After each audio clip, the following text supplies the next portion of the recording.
Okay. Good morning and welcome to the weekly Schiller Institute webcast with Schiller Institute founder Helga Zepp-LaRouche. Today is Wednesday, July 16th. I'm Diane, Sare, president of the LaRouche organization. We're just coming off an incredible conference, which I had the honor to participate in, held in Berlin. And we also have an incredible escalation, I believe, of the war danger, making this conference timed in an extremely urgent moment. So I think, Helga, I will let you go ahead and say what you like about this amazing conference and perhaps more on why you pulled this together just at this time.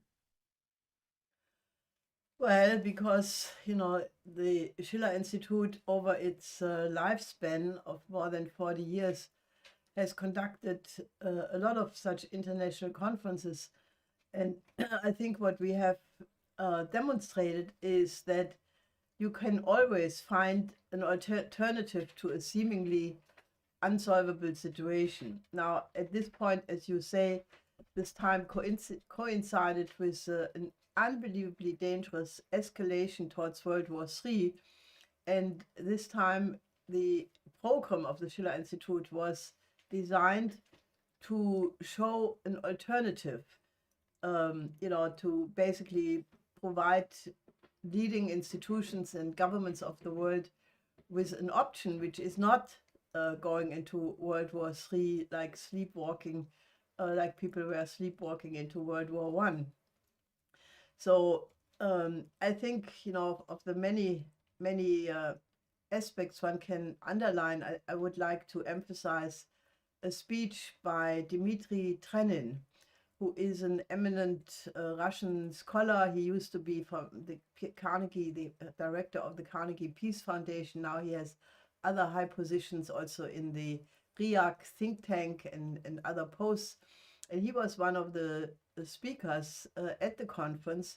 And he delivered a very blunt message by basically, saying that the West keeps pretending that there will be no reaction to the provocations by NATO and Ukraine and so forth.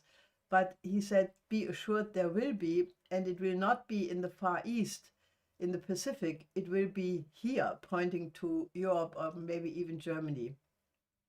Now, if that was not chilling enough, a day or so later, he had a lengthy article published in Russia Today where he said, World War III has already begun. It is just that most people have not yet noticed it.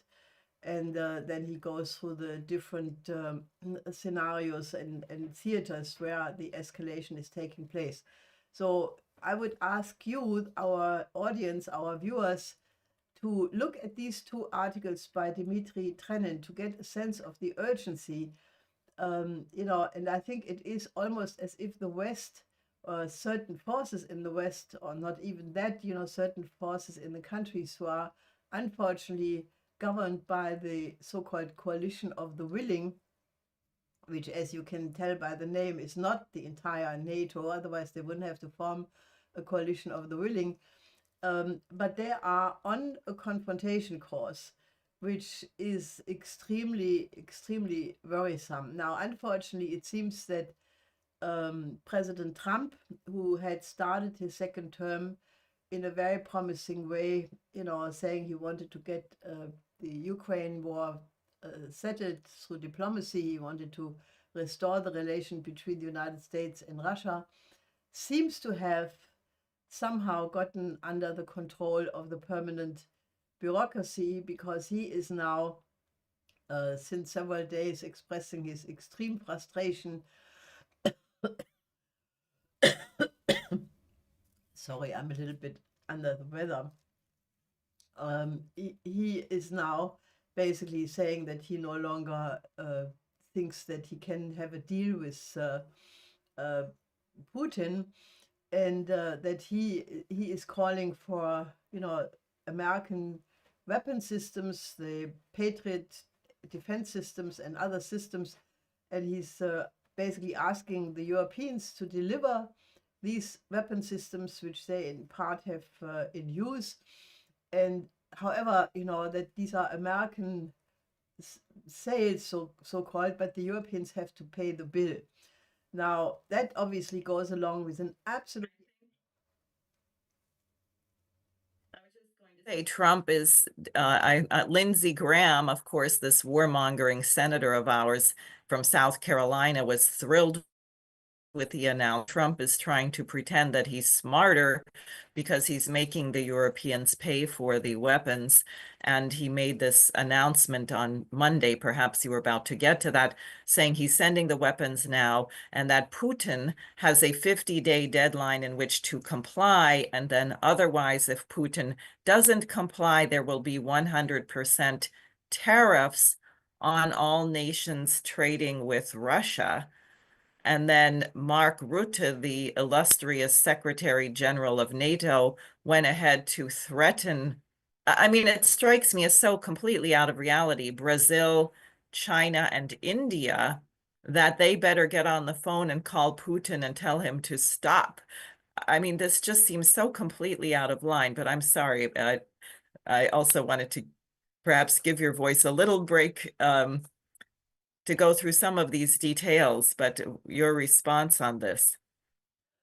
Well, I was just about to say that, obviously, to this idea that Europe should pay for all of that, at a point when, the present 5% so-called budget, which Trump wants the Europeans and all NATO countries to spend. We had a presentation at our conference from a leading representative of the umbrella organization of all East German associations. And he presented a picture that, this is actually would cost 50% of the German state budget, and the rest of it would go for the increased debt payment coming out of this incredible MEFO bills, you can actually call it, the money generation to buy all of these weapons.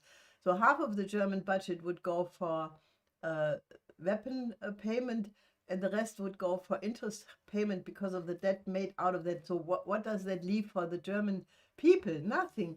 This would go along with the most brutal budget cuts in Medicare, in medical services, in schools, infrastructure. And the French Prime Minister just announced today the same thing for France, a brutal austerity program. And I cannot imagine that this will go through, because, you have a complete clash between these warmongers, and they're really, in my view, they have lost their mind, because, how can you like Pistorius, our defense minister, he said German soldiers are ready to kill Russians again. Can you imagine that? It's only 80 years after the end of the Second World War, and you have a defense minister who's saying such words. So anyway, I think, one can add many elements to this, but, I think what the conference presented, and I think very successfully, because we had an unbelievable number of top speakers from all over the world, from China, from South Africa, from, many other countries, the United States.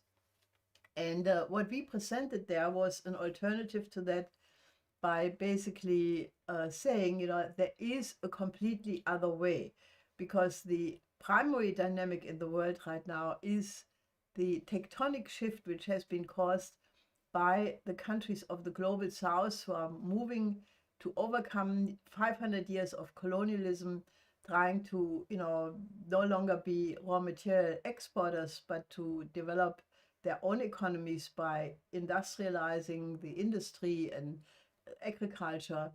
And that this is the majority of the human species. 85% of the world is the global south, and that it would be in the absolute self-interest of the countries of Europe and even the United States to stop geopolitical confrontation, which can only bring doom about mankind, and start to cooperate with these countries in the global south instead. And we presented a draft program for, you know, a real infrastructure program for Africa, electrification, water management, certain big game changer projects, and we plan to make this a whole campaign. So the conference was not just a one weekend event, but we plan to bring this alternative to the world public. You know, one of the speakers who was directly involved in this is Professor Zhang Wei, who came from China for this conference. And I think it might be helpful for people who, of course, should, after they listen to this, go and listen to these amazing panels on the conference. If you want to say a little bit about who this man is and the significance of his appearing at the conference and your initiative. Well, he's not only an eminent economic professor from Fudan University in Shanghai, he's also the author of many books discussing the reasons why the Chinese economy has risen the way it did. There are many newspaper articles which describe how Xi Jinping reads all of these books. So he is an outstanding scholar, and we've had very enriched, because in a very calm and almost charming way, he presented what the difference is in the Chinese outlook, the Confucian tradition of trying to have a harmonious development. So I think, this was extremely, it was an incredible enrichment of our conference. So was Dr. Pandor, who was the former Minister for Foreign Relations of South Africa. And we had several prominent Africans participating over the 2 days. So I think that we have a package, and I can only, pick up what you just said. Please look at these panels. You're spending so much time on this and that. You always have some downtime. Make the effort to look at these panels, maybe one by one after the other, because we had 2 strategic panels discussing. The second panel, I think, was also very rich, because we had several German speakers representing the real anti-peace activists, the Mothers Against War, former top German diplomat, and I think we really presented a whole good representation of the strategic discussion. And then the third panel was also extremely interesting. Top scientists, also on the LaRouche method, the economic method developed by my late husband. And then we had a cultural panel, which was also Harley Schlenger, our spokesman of LaRouche for many decades, gave the keynote. And then we had very joyfully a whole bunch of young people who basically gave the audience a picture of how young people can start to read Shakespeare, Plato, Leibniz, I think for many in the audience, it was a pleasant shock to see that young people actually start to engage in these deep issues. Then we had naturally a beautiful concert which tried to portray the dialogue of civilizations. So all of these things I can only, really strongly advise you to take the time to look at. Thank you. I completely agree. I wanted to ask a little bit about what Dr. Naledi Pandor had to say, because she, of course, is addressing, as South Africa has taken the leading role against the genocide being carried out now in Gaza. And I think we have coming up also on July 28th and 29th, finally, the meeting at the United Nations called for by France and Saudi Arabia about a 2-state solution, etc. But if you wanted to elaborate a little bit more on what Dr. Pandor said regarding the situation, and also, I believe, coming up this Friday is Nelson Mandela Day, and she made a specific plea that everyone would observe that. Yes, I think she gave a lot of responsibility to the Schiller Institute, by basically saying that we should really reach out to the leaders of the world to present them with the findings of the conference, that there is an alternative way, to deal with the strategic situation. And, basically we committed ourselves at the conference to do that. So if you, the audience, want to join us in trying to put a peace option on the international agenda, please contact us and help us, because we need all the minds and hands and feet we can possibly, get to. So what she basically said is that, the Africa Agenda 2063, very ambitious program for the development of the African continent, is completely in cohesion with the Oasis plan. And, despite the situation, which is so absolutely, unbelievable, that one always thinks one is lacking the words to describe, that now basically the ethnic cleansing in Gaza is going on with absolute brutal way. The former Prime Minister Olmert has called what the present government is doing building concentration camps. Now that comes from a former Israeli prime minister, and that should maybe wake up some of our, I don't want to name names, but you all can fill in what I would wish to say if we had still freedom of expression. But what's going on in Gaza is so unbelievable. Like now they have this food distribution, so-called, and in one day they're killing 130 Palestinians, shooting at them when they're trying to get to the food. So, just now, today, there is a big conference in Colombia where the Hague group, this is basically a group which was initiated by South Africa and Colombia, trying to, get the world community to intervene and stop this. There were 30 countries participating, and Francesca Albanese was a key speaker there, who has been sanctioned by the US State Department, unbelievably. So, the dividing line on who is standing on what side of humanity could not be clearer. But what we plan to do is we want to, as you know, we have developed this Oasis plan. This is an economic development plan, not only for Israel and Palestine, but for the entire region, the entire Middle East, which can, basically be developed by desertification, by, and Professor Zhang Wei again said China has all the technology. They have done it in Xinjiang, where they developed a territory of the size of Germany, of the Taklamakan desert. This desert is probably the worst or most powerful desert in the world, because of the winds and storms. It used to change dunes every day by 200-meter height.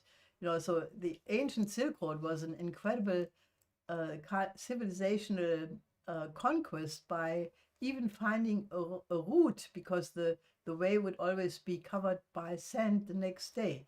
So China has developed there an area of the size of Germany, greening it, and another territory in the northeast of China. So when Professor Zhang says, China has the technology to implement the Oasis plan, I think they have proven that they can do it, and that they have the will to do it. And the best thing would be if the Europeans and even the United States would just say, let's cooperate. This is a gigantically big area.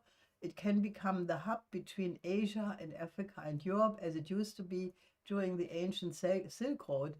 And we plan to put this absolutely on the agenda for the upcoming conference in New York, in the United Nations, end of this month. So again, help us if you can do that in any way. Well, thank you very much. I know you're very pressed and probably we should wrap up. So I will just say also this Friday is the Nelson Mandela Day. And I think what Dr. Pandor stressed is the idea of this day is you're supposed to set aside at least an hour, some amount of time to do something for someone else. And it is the day of the International Peace Coalition meeting, which you have founded. So people should join us there and also be in touch with us if you're anywhere near the New York City metropolitan area. We will be having a lot of field organizing, literature distribution. You commissioned, Helga, today a special statement from the Schiller Institute that be written for this occasion.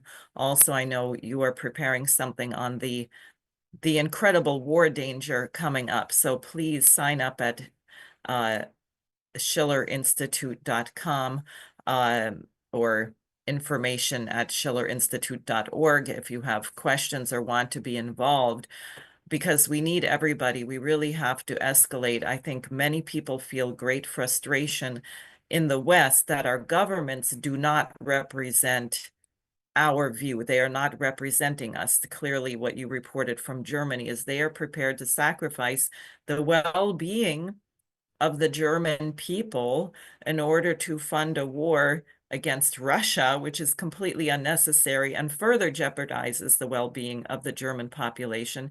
And it's exactly the same in the United States. So I want to thank you very much. And if you have anything else you'd like to say, please go ahead. Yes, in light of all of this war escalation, and I mean, we could fill in many, many more news items which you can find on our website. Next week, I promise, we will be back in the old strengths. But I think that the demand by Dr. Pandor that we should build the International Peace Coalition to become an absolute powerful organization. So please join on Friday. Tell all your colleagues and friends to join because this is an effort to unify the international peace movement, because we have to express our determination that we do not want to end civilization in World War III, because that's where we are at. So please come on Friday and help us to, really build an alternative. Great. Thank you so much. And I know we'll be talking again soon. Till soon.